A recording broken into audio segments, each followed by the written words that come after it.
नमस्कार। आज की कहानी का शीर्षक है धन की दावत। बहुत दिनों की बात है। किसी गांव में एक किसान रहता था। उसके पास छोटा सा खेत था जिस पर वह दिन रात काम करता था। जाड़ों की सुबह में जबकि बर्फ जैसी ठंडी हवा चलती, गर्मियों की दोपहर में जब सूर्य बीच आकाश से आग बरसाता और बरसाती मौसम में जब दिन रात वर्षा होती और काली घटाएं छाई रहती, वह खेत में काम करता रहता। कभी जुताई, कभी निराई, कभी कटाई और कभी खेत की रखवाली। इतना करने पर भी वह गरीब ही था। उसकी झोपड़ी पुरानी हो चुकी थी और टूटे छप्पर से वर्षा का पानी अंदर आता था। पिछले साल गांव में बाढ़ आने से उसकी पूरी फसल चौपट हो गई थी। इस वर्ष उसने महाजन से बीज उधार लेकर फसल बोई थी और उसका ब्याज ही उसे मार डाल रहा था। उसकी पत्नी और 4 बालकों ने कभी पेट भर खाना न खाया था। उनके कपड़े भी फट चुके थे।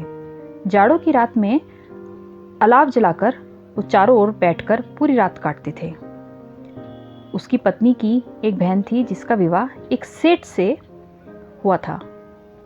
विवाह के बाद दोनों बहनें एक बार भी नहीं मिली।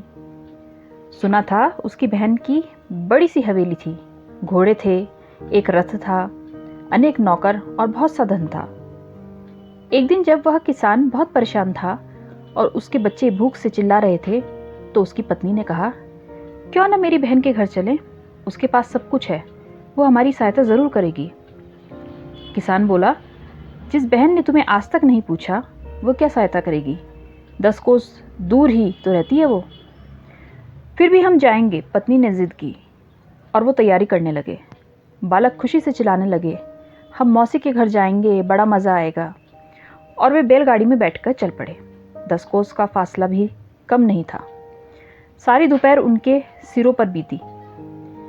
तेज धूप थी, लू चल रही थी, चारों ओर हवा में धूल उड़ रही थी। बैलगाड़ी को बैल रेत पर धीरे धीरे खींच रहे थे। रास्ते के दोनों ओर लगे बागों में आम के पेड़ से बोर की महक आ रही थी। दिन छिपते छिपते आखिर वे उस गांव तक पहुंच गए। बहन की हवेली वास्तव में बहुत बड़ी थी। द्वार पर नौकर ने उन्हें देखा और पूछा, कौन से गांव से आए हो, कौन हो?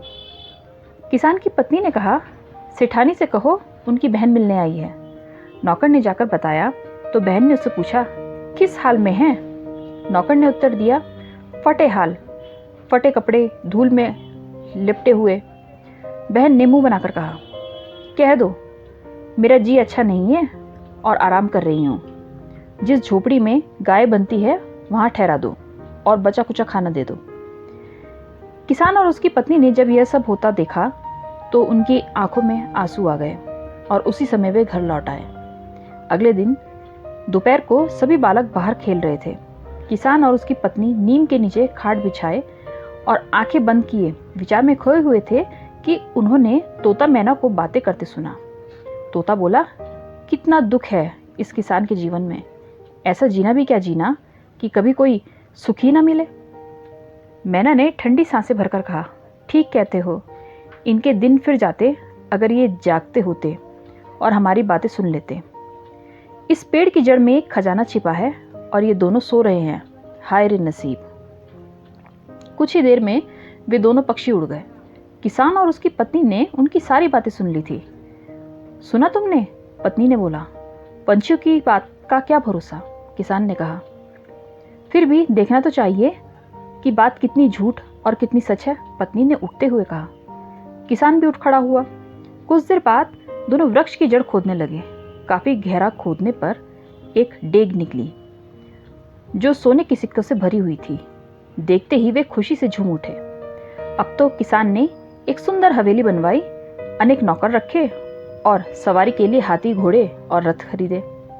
पत्नी को उसने सोने के जेवरों और अच्छे अच्छे कपड़ों से लाद दिया और उसके बालक नए नए कपड़े पहनने लगे। कुछ दिनों बाद किसान की पत्नी बोली, आज तो बहन से मिलने को जी चाह रहा है। और अगले ही दिन पत्नी और बालक तो रथ में बैठे और किसान हाथी पर बैठ चला।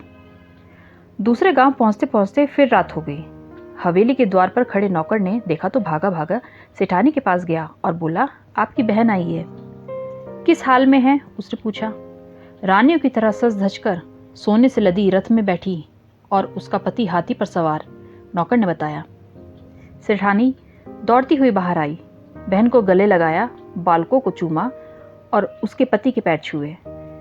फिर वह उन्हें एक बड़े कमरे में ले गई, जहां उसके पति ने हाथ जोड़कर नमस्ते की और किसान को गले लगा।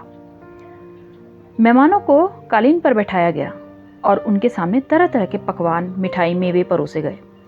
लेकिन सेठ और सेठानी उस समय चकित रह गए जब उन्होंने किसान और उसकी पत्नी को अपने कपड़ों गहनों की खातिरदारी करते देखा। किसान कह रहा था, ऐ मेरे नए कपड़ों और जूतों, खाना खाओ। उसकी पत्नी कह रही थी, ऐ मेरी चमकीले कपड़ों और गहनों, खाना खाओ। यह आप लोग क्या कर रहे हो? सेठानी ने पूछा। कहीं कपड़े, जूते और गहने भी खाना खाते हैं? किसान बोला, यह खाना तो इन्हीं के लिए है। अगर हमारे लिए होता तो उस दिन भी मिलता जब हम भूखे प्यासे फटेहाल बैलगाड़ी में बैठकर तुम्हारे घर आए थे और वे बिना खाना खाए उठकर अपने गांव चले गए। आपको ये कहानी कैसी लगी कमेंट बॉक्स में ज़रूर बताएं और चैनल को सब्सक्राइब करें। Thank you.